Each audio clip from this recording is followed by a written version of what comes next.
नमस्ते सभी को। स्वागत है आपका आपके यूट्यूब चैनल ज्ञान ज्योति विद अंकित सर में। कैसे हैं? उम्मीद है आप सभी लोग स्वस्थ होंगे, मस्त होंगे और अपने कर्तव्य पथ पर आगे बढ़ रहे होंगे और बढ़ते भी रहिए। चलिए आज की क्लास स्टार्ट करते हैं। तो आज की क्लास शुरुआत करने से पहले ये हमें देखना है कि कहाँ तक हम लोग कंप्लीट कर चुके हैं, जानी जाएगी। चलिए ये बातें समाप्त कर दे, अगला अपना स्टार्ट करते हैं। क्लास कहाँ पे थे? तो ऑर्बिट थी, ऑर्बिट। और ऑर्बिट का मतलब क्या होता है? ऑर्बिट का मतलब होता है उपकक्षा। उप कक्षा। कल हम लोगों ने कक्षा के बारे में बात की थी। और कक्षा का मतलब आप जानते हैं, जैसे कक्षा लिखा हो या कक्षक लिखा हो, ठीक है। कक्षा भी कह सकते हैं और कक्षक भी कह सकते हैं। तो कक्षा का मतलब हम कोष भी कह सकते हैं। क्या कह सकते हैं? कोष। और जो उपकक्षा होता है उसे उपकोष बोल सकते हैं। क्या बोल सकते हैं? उपकोष। तो देखना, हम जो आपको यहीं से स्टार्ट करते हैं। उपकोषों की संख्या होती है आपकी 4। यस उपकोष और पी उपकोष और डी उपकोष और एफ उपकोष। कितने उपकोष होते हैं? 4। अब मेरी बात सुनना ध्यान से, जो चीज हमें बताए उतना ही ध्यान रखना। बाद बाकी हर चीज को सिखाने का हम मतलब दावा करते हैं आप सब सीख जाएंगे। जितना सिखाएं उतना सीखते चलो। जो यस उपकोष आपका होता है, उस यस उपकोष में अधिकतम इलेक्ट्रॉन कितने भरे जा सकते हैं? 2। और जो पी होता है उसमें 6 भरे जा सकते हैं, ठीक है। इसमें जो कितने भरे जा सकते हैं? 10। और इसमें कितने भरे जा सकते हैं? 14 इलेक्ट्रॉन। क्या समझ में आई बात? इतनी क्लियर? तो ये यस उपकोषों की हम बात करें, जैसे हम लोगों ने कल कक्षा पढ़ी थी। क्या पढ़ी थी? कक्षा। और कक्षा कौन कौन से थे? के, एल, एम, एन। ये क्या है? कक्षा है। कोई भी परमाणु है तो उन परमाणुओं को क्या कहा? कक्षा। तो हमने कहा था कि इनमें 2n² भरे जा सकते हैं इलेक्ट्रॉन। कितने इलेक्ट्रॉन भरे जा सकते हैं? अगर यहाँ पे आप n की जगह 1 रखें तो 1 का वर्ग करोगे तो 1 रहेगा। तो यहाँ मतलब पहले कक्षा में कितने इलेक्ट्रॉन हो सकते हैं? अधिकतम 2। ऐसे ही अगर आप यहाँ पे मान लो कि 2 रख रहे हो इसके जगह पे, तो 2 का वर्ग करोगे 4 हो जाएगा। 4 का गुणा इसमें 2 में करो, कितना हुआ? 8। यानी दूसरा जो कक्षा होगा किसी भी परमाणु का, तो उसमें कितने इलेक्ट्रॉन भरे जा सकते हैं? 8। अमरजीत इस तरफ समझो, ये यम है। और यम का मतलब है कि अब 3 रखेंगे n की जगह, तो n का 3 का वर्ग करो, कितना आएगा? 9। और 9 का फिर गुणा 2 में करो, कितना आएगा? 9 दूनी 18। यानी तीसरे जो कक्षा होगा उसमें कितने इलेक्ट्रॉन भरे जा सकते हैं? अधिकतम 18। ठीक है। अब यार 4 रखो, तो तुम जब 4 का वर्ग करोगे कितना आएगा? 16। और 16 का दुगना करेंगे, 16 दूनी 32। यानी इतने इलेक्ट्रॉन भरे जा सकते हैं चौथे कक्षा में। तो कोई भी तत्व है, उस तत्व का, जैसे मान लो ये परमाणु है और ये परमाणु का क्या है? नाभिक। तो इसका जो पहला कक्षक होगा तो उसमें क्या होगा? के ये कक्षा होगा। और इसमें आप जानते हो कितने अधिकतम इलेक्ट्रॉन भर सकते हैं? 2। और इसमें यस उपकोष होगा। सिर्फ कितना उपकोष होगा? यस उपकोष होगा। तो यस उपकोष में भी हमने कहा था कितना? 2 भरे जा सकते हैं। अभी आपको पूरी आगे धीरे धीरे हम क्लास पढ़ाएंगे, सब समझ में आएगा इलेक्ट्रॉनिक विन्यास जैसे ही करेंगे। दूसरा आपका कौन सा है? के एल आएगा कक्षा, जिसे हम इसे वैसे एक कह सकते हैं, इसे क्या कह सकते हैं? 2। ठीक है। एल 2 वाले को क्या नाम दे दिया गया? एल। ठीक है। और इस एल में कितने अधिकतम इलेक्ट्रॉन भर सकते हैं? 8। जैसे मान लो इसमें एस उपकोष होगा दूसरे कक्षक में, और मान लो पी होगा। क्या होगा? पी। और पी में अधिकतम 6 भर सकते हैं, एस में कितने भर सकते हैं? 2। तो कितने हो गए? 8 हो गए। तो 8 ही बताया था। ऐसे ही मान लो जो दूसरा कक्षा तीसरा कक्षा होगा, के एल एम, एम के एम आया। अब ये मान लो कितना है? तीसरा कक्षा कितना है? तीसरा। तो इसमें एस भर सकते हैं, पी भर सकते हैं और डी भर सकते हैं। अगर यस में कितने होते हैं अधिकतम? अधिकतम कितने होते हैं? 2। और इसमें 6। इसमें 2, इसमें 6 और इसमें 10। और 10 और 6 और 2 कितने? 18 हो गए। तो यानी जो एम वाला होगा उसमें कितने अधिकतम इलेक्ट्रॉन भरे जा सकते हैं? ये तो कहा था तीसरा कक्षा में कितने इलेक्ट्रॉन भरे जा सकते हैं। ऐसे ही अगर यहाँ आओगे चौथा कक्षक, और चौथे कक्षक का नाम है एन। क्या नाम है? एन। अब अगर इस एन की बात करोगे तो यहाँ एस होगा, पी होगा, डी भी होगा और एफ भी होगा इसमें। और जानते हैं इन कक्षक में हमने कल बताया था कि जो परमाणु का नाभिक होता है, उसके बाहरी ओर एक चारों ओर क्या होता है, पथ होता है। उस पथ में क्या होते हैं, इलेक्ट्रॉन चक्र लगाते हैं। क्या लगाते हैं, चक्र। तो ये कक्षा बोला जाएगा चौथा, जिसे यम कहेंगे। और उस कक्षक में उपकोष होंगे, उन उपकोषों में इलेक्ट्रॉन भरे जाएंगे। समझ रहे हो, ये इलेक्ट्रॉनिक विन्यास करेंगे। तो कौन कौन से होंगे चौथे के, एस पी डी एफ। अब आप जानते हैं एस में अधिकतम कितने भरे जा सकते हैं, तो पी में 6, डी में 10 और इसमें एफ में 14। अगर आप जोड़ेंगे तो 18, देखो 6 और 2 8, 8 10 18, 18 में 14 जोड़ेंगे कितना आएगा, 32 आएगा। यानी जो चौथा आपका होगा, जिसे हम क्या बोलते हैं, ईयन, एन से तो लिखते हैं। तो उस चौथे कक्षक में कितने इलेक्ट्रॉन होंगे, 32।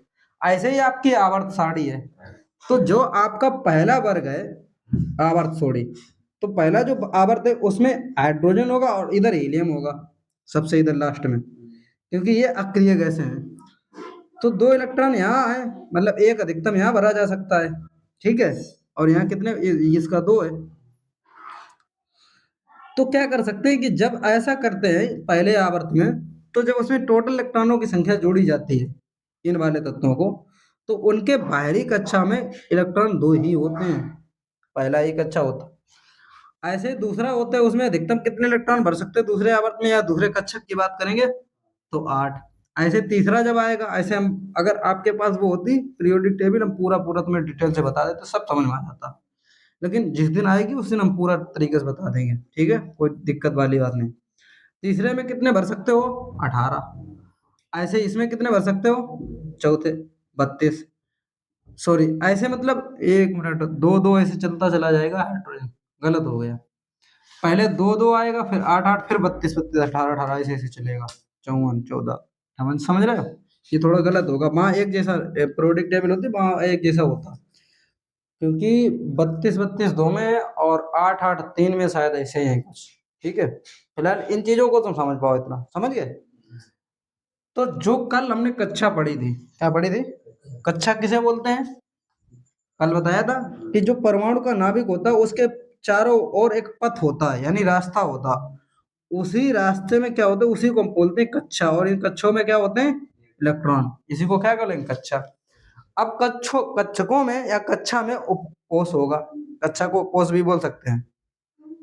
और कक्षा में क्या होगा, उपकोष, जैसे अभी बताया था, एस पी डी एफ। तो इसमें एस में कितने अधिकतम इलेक्ट्रॉन भर सकते हैं, और पी में, और डी में, और एफ में 14 इलेक्ट्रॉन भर सकते हैं। तो ये बात इतनी क्या क्लियर हुई। अब आपको लिखना है उपकक्षा में, लिखो, उपकक्षा में लिखना स्टार्ट करो। देखो, कक्षाओं की उपकक्षा को ही ऑर्बिट कहते हैं। कक्षा या कक्षाओं की उपकक्षाओं को ऑर्बिट कहते हैं, ऑर्बिट कहते हैं।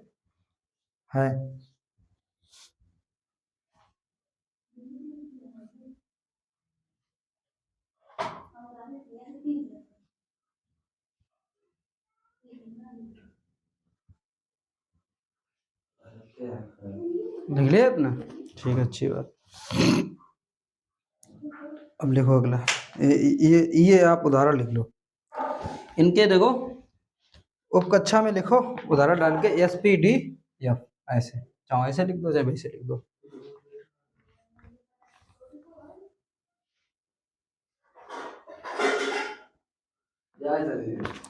हाँ, एस पी डी एफ ये लिख लो, और चाहे ये भी बना लो तो सही रहेगा, कोई दिक्कत नहीं होगी। जितना बताएं उतना करते जाओ।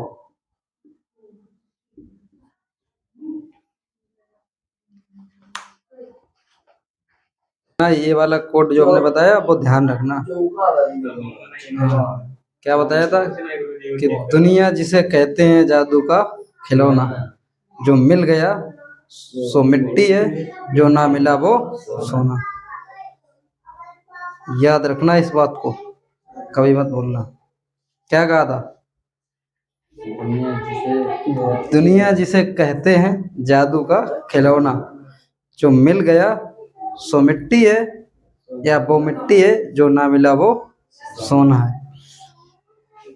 बड़ा जीवन में काम आने वाला सेंटेंस है। हम लोग पता किन चीज़ों के पीछे भागते हैं जो हमारे पास नहीं होती है, और जो हमारे पास होता है तो हम क्या जानते हैं। अब आप जानते हो जब कोई हमारे पास से चला जाता है तब हमें उसकी वैल्यू पता चलती है कि ये क्या था, इसकी कितनी वैल्यू थी। जो हमारे पास नहीं होता है फिर हम उसको देखते हैं। अब ऑर्बिट आप समझ गए? ठीक है, समझ गए पूरी तरीके से। अभी जितना हैं?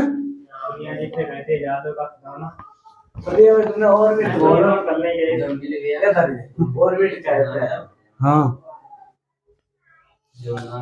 अरे वो रील्स काट लगा टेंशन काट ले रहा वायरल करेंगे सब दिन। तुम बताओ तो एक ना यार, अब भाई हाल की साइंस और मैथ ऐसे सब्जेक्ट है जिनमें ज्ञान ना ही दे पाते हैं।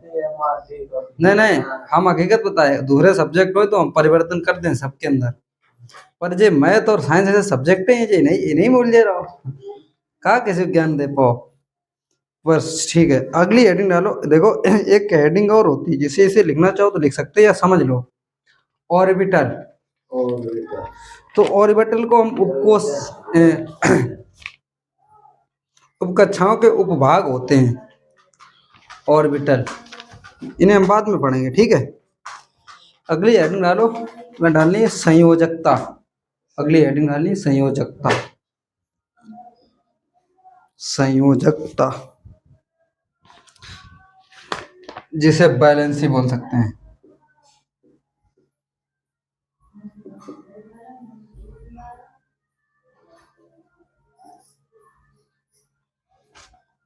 तो संयोजकता में लिखो, किसी तत्व के परमाणु के बाह्य कक्षा में उपस्थित इलेक्ट्रॉनों की संख्या उस तत्व की संयोजकता कहलाती है। किसी तत्व के बाह्य कक्षा में उपस्थित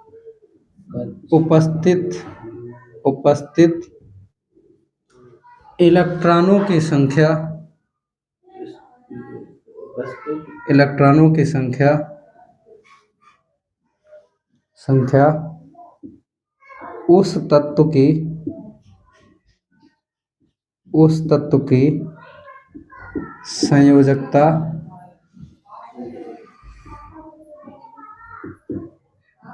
संयोजकता कहलाती।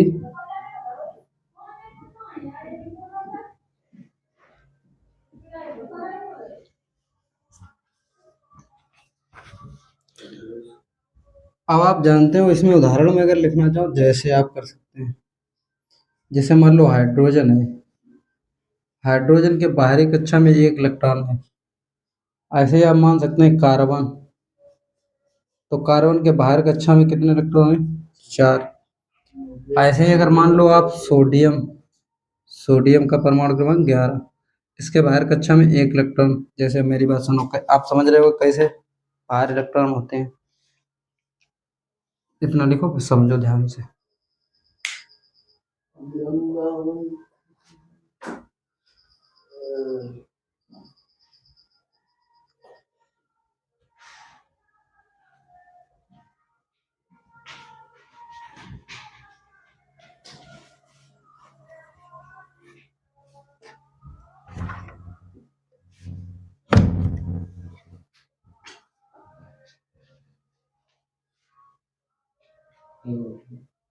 नोट हो गए? देखो मेरी बात समझो इतना ध्यान से।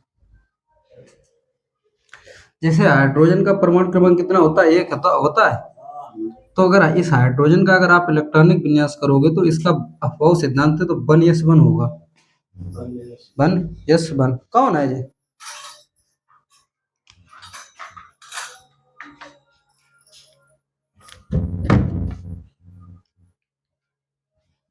वन इलेक्ट्रॉन भर गया, ठीक, एक इलेक्ट्रॉन था। अगर कार्बन की बात करें तो कार्बन के इलेक्ट्रॉन कितने हैं? परमाणु क्रमांक 6। तो यानी इसके जो कक्षा होंगे उसमें कितने इलेक्ट्रॉन होंगे? 6 होंगे। तब इसका जब करोगे तो 1s2 होगा पहले, और इसमें कितने भर सकते? 2 भर सकते, पूरा भर गया कक्षा। दूसरे में जब भरोगे तो 1s2 होगा, कितने हो गए, 4 हो गए। फिर इसके बाद में 2p आएगा, कितना आएगा, 2p। अब 4 तो हो गए, कितने बचे, तो 2 भर सकते हैं, p वाले में 6 भर सकते थे।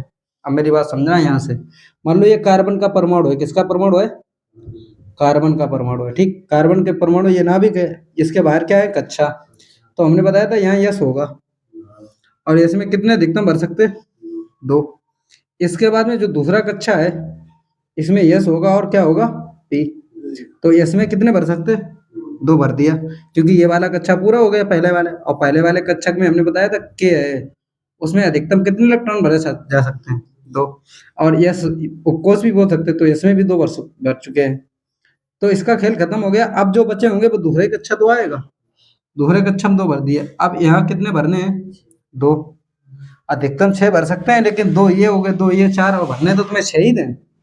तब हमें आप ये बताओ कि जो बाहरी इसका कक्षा है, यही तो बोला जाएगा। और इस बाहरी कक्षा में जो कार्बन का परमाणु है, इस बाहरी कक्षा में कितने इलेक्ट्रॉन है, 2 कहाँ है, 4 हैं, 2 इसमें और 2 इसमें। ये 2 है, ये 2 है, तो ये दोनों में मतलब काउंट किया जाएगा कि दूसरे कक्षा में कितने हैं, यस में कितने, 2, और पी में 2 हैं। तो कक्षा तो एक ही है, ये दूसरा ही कक्षा है, तो दूसरे कक्षा में इलेक्ट्रॉन कितने हैं। पर ये है कि जो 2p2 है का मतलब है कि जो p वाले उपकोष में 2 इलेक्ट्रॉन और 2s में 2 है। तो 4 कक्षा हुए, यानी 4 कक्षा में 4 इलेक्ट्रॉन हुए बाहरी कक्षक में, तो इसीलिए इसकी संयोजकता कितनी होगी, 4। क्या पहले से समझ गए। इसके बाद जैसे मान लो सोडियम है, सोडियम का परमाणु क्रमांक कितना है, 11, 11 है। और जब इसका इलेक्ट्रॉनिक विन्यास करोगे तो ये 1s2 करोगे, ठीक। एस वाला तो पूरा हो गया, अब बचे कितने, 9 भरने हैं, 2 भर चुके हैं। तो इसमें जब भरोगे तो 2s2 होगा, फिर क्या होगा, 2p6 हो गए, तो 6 2 कितने हुए, 8 और 2 10। अब आप सोचो, खुद आया होगा कितना आएगा, 3s आया होगा, और यहाँ कितना है, 1। अगर इतनी बात समझ पा रहे हो तो ध्यान समझना कि जैसे ये परमाणु है किसका, सोडियम का, और इसका बाहरी कक्षा है, तो इसमें तो कितने, 2 ही इलेक्ट्रॉन भरोगे ये सब कोष में, दूसरा कक्षा है, कितने भरोगे, यस 2, ठीक। दूसरा कक्षा ये वाला है, इसमें यस होगा, पी होगा उपकोष, तो इसमें 2 भरोगे, इसमें 6 भरोगे, 10 हो गए। जो तुम्हारा बाहरी कक्षा होगा यही तो बोला जाएगा, और तीसरा कक्षा होगा, फिर इसमें यस में पहले भरे जाएंगे, तो एक ही तो बचा, एक भर दिया। तो बाहरी कक्षा में कितने इलेक्ट्रॉन है, एक है। तो इसी को क्या बोलेंगे, संयोजकता। क्या बोलेंगे, यानी सोडियम की कितनी संयोजकता होगी, एक। अब ऐसे देखो, ये है सोडियम धातु, सोडियम क्या करती है, इलेक्ट्रॉन को दान करती है, क्या करती है। और जैसे क्लोरीन है, क्लोरीन 17 है, और 17 देखो यौगिक कैसे बनते हैं तुम्हें बताएं। जैसे मान लो ये सोडियम है, ये ने Cl, सोडियम क्लोराइड। अब इससे 2 इलेक्ट्रॉन, एक इलेक्ट्रॉन इसके पास ज्यादा, मतलब समझ लो जो बाहरी कक्षा है इसकी संयोजकता है, तो इसकी 1 है और इसकी -1 है। जितने यहाँ प्लस चार्ज होने उतने यहाँ पे माइनस होने चाहिए। तो जब ऐसा होगा तभी यौगिक बनेगा, समझ रहे हो। ये बात आपको समझ में आई। जैसे मान लो हमने कह दिया कि CaCl2 लिखा ये, तो तुम्हारे दिमाग में ये आना चाहिए कि सर ये ऐसा क्यों नहीं लिखा जा सकता, तो ऐसा लिखोगे तो गलत हो जाएगा। क्यों गलत होगा, क्योंकि कैल्शियम की 2 होती है संयोजकता, और Cl की कितनी होती है, -1। तो 2 इस पे भी करना चाहिए। अब इस पे 2 कब करोगे, जब इसका गुणा यहाँ करोगे तब। जैसे बात ध्यान से समझ लो, कैल्शियम है यहाँ 2 है, और Cl की कितनी है, -1, माइनस के, तो इसका गुणा इधर करेंगे, इसका गुणा इधर करेंगे, तो Ca है, यहाँ 1 लिखोगे कोई फर्क ही नहीं पड़ना, एक ही रहेगा प्लस का। और इसका जब 2 गुणा करोगे तो Cl2 हो जाएगा, तो यहाँ -2 होगा, यहाँ प्लस के तो 2 हो, यहीं पहले 1 का गुणा अगर करोगे इसमें, मान लो 1 है, यहाँ करोगे तो प्लस का 2 ही तो रहेगा, तब ये यौगिक बनते हैं। मतलब समझ जाना कि इधर एक कोई तत्व है, इधर कोई तत्व है, तो इनकी दोनों की संयोजकता बराबर होनी चाहिए, समझ रहे हो। जैसे हम बात मानते हैं कि H2 है, H2O है, ठीक है। ये कैसे बनता, कि अभी तुमने देखा था इसकी बाहर इलेक्ट्रॉन कितने, 1 है, तो इसकी संयोजकता कितनी रही होगी, 1 प्लस की। और ऑक्सीजन की 2 होती है, अगर अभी इलेक्ट्रॉनिक विन्यास करो ना तो उससे निकल आएगा, जैसे अभी निकाला इन परमाणुओं का।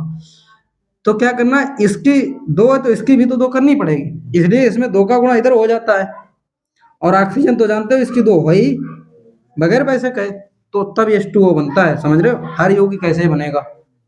तो संयोजकता की कितनी मार है, मतलब हम संयोजकता की कितनी मतलब केमिस्ट्री में यूज होगा, संयोजकता के बगैर कुछ सीख सकते हो? नहीं सीख सकते हो। अभी जो चीजें जितनी बता रहे हो उतनी बाकायदा समझो, लिखो, और इसके बाद में हर एक चीज को जब केमिस्ट्री पढ़ाएंगे तो वहां पे बहुत चीजें बताएंगे, तुम्हारे दिमाग में पूरी छप जाएगी, यही चीजें बहुत काम आएंगी, समझ रहे हो? तो इन्हें उदाहरण के रूप में लिख सकते हो। का लिखा, ये वाले नहीं, ये सब बना लो जो इनका इलेक्ट्रॉनिक विन्यास वगैरह किया तुमने, लिख लो ये चीजें, इतना तुमने लिखा होगा।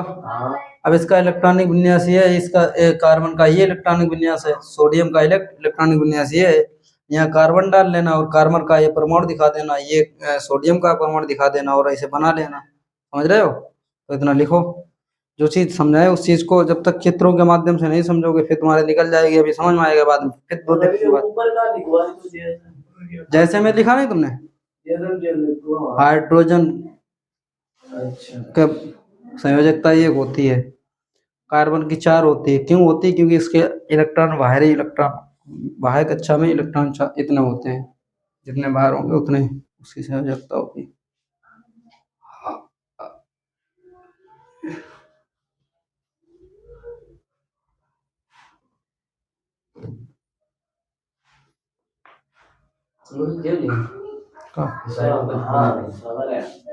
जे जे जे ये नहीं लिखना है तुम्हें, ये लिखना हो, ये लिख दो।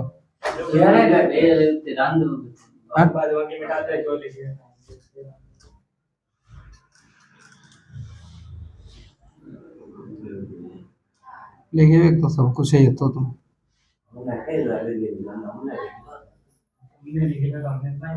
अरे चलो लिख लो, बस बात खत्म करो, देखिए सब रो ये तो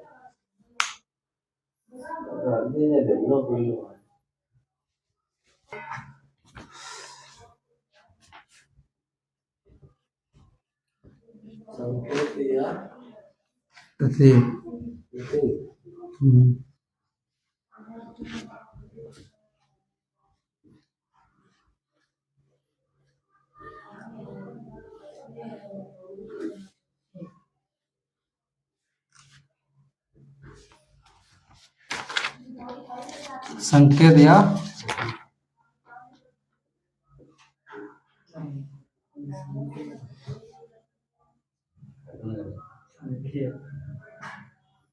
संकेत या प्रतीक, या जिसे इंग्लिश में बोल सकते हैं सिंबल, सिंबल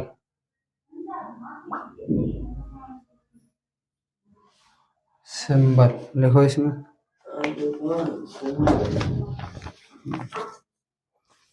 किसी तत्व को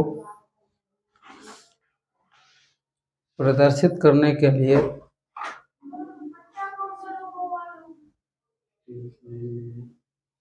किसी तत्व को प्रदर्शित करने के लिए जिस अक्षर का प्रयोग करते हैं, किसी तत्व को प्रदर्शित करने के लिए किसी तत्व को प्रदर्शित करने के लिए जिस अक्षर का प्रयोग करते हैं उस जिस अक्षर का प्रयोग करते हैं उसे उस तत्व का प्रतीक या संकेत कहते हैं।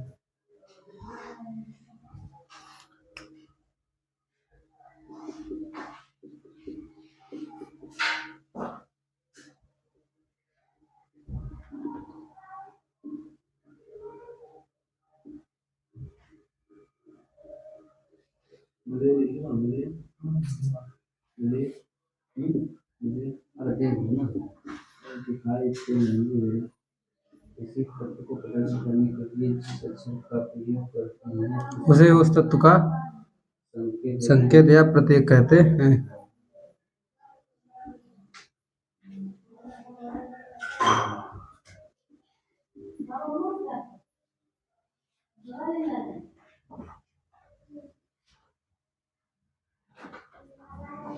जैसे ये हाइड्रोजन है तो हाइड्रोजन को काय से लिखते हैं? एच से, तो इसे बोलेंगे हाइड्रोजन का प्रतीक। कार्बन, कार्बन को ऐसे लिखा जाता है, तो कार्बन को काय से लिखेंगे, सी से। और जिसे लिखेंगे, जिस अक्षर से लिखेंगे, उसी को बोलेंगे उस तत्व का प्रतीक या संकेत या सिंबल। नाइट्रोजन को एन से लिखते तो एन। मैग्नीशियम है, ठीक है। अब जैसे सोडियम है, सोडियम को काय से लिखते हैं, एन ए से, तो सोडियम, ठीक है। ऐसे कई तत्व हैं, 118 तत्व, तो इन्हें क्या कहेंगे, इन तत्व का प्रतीक या सिंबल। तो लिखो इसे जैसे,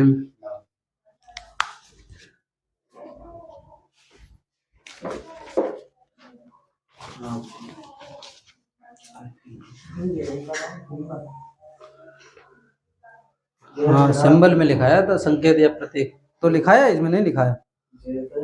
लिखा तो दिया था, तुमने लिखा नहीं। संकेत या प्रतीक, सिंबल जिसे बोलते हैं।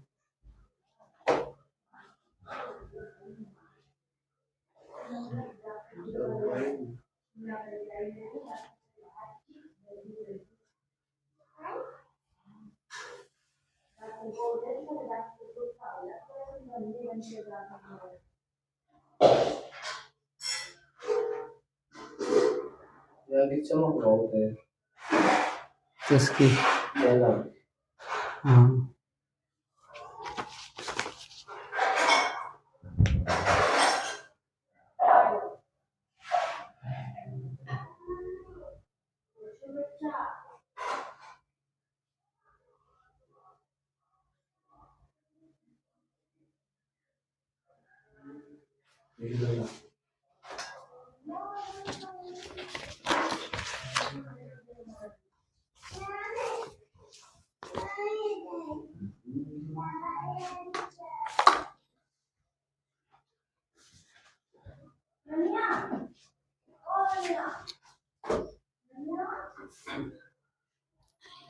तो उम्मीद है ये क्लास आपके लिए ज्ञानवर्धक सिद्ध होगी।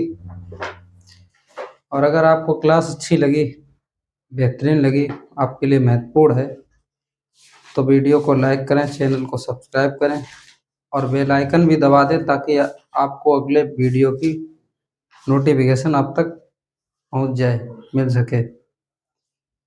तो आज के लिए इतना ही, मिलते हैं अगले क्लास में, तब तक के लिए बहुत बहुत धन्यवाद।